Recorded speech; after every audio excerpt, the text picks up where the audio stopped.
One of the major complaints that people have with their job satisfaction is that they don't have personal autonomy. They can't do what they want. They can't do the job that they want to be doing. Instead, they feel like they're pushing papers all day. How do we solve this? Do we go to different jobs, from job to job to job, until we find the one that we want? Do we start our own companies so we can do what we want to be doing all day?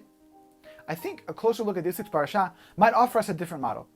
This week we read about the construction of the Mishkan.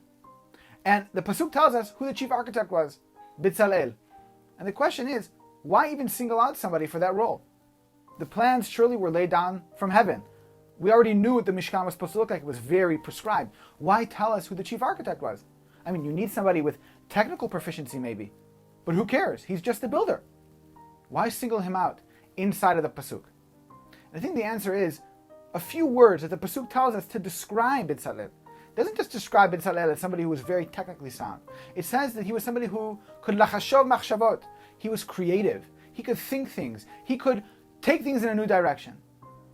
Bezalel, even within the confines of the plans of the Mishkan laid down by Hashem, very prescribed, very rigid, still found a way to express creativity. And not only did he find a way to express creativity, it was an integral part of his job. He was picked not just because he was great technically, but because he was creative.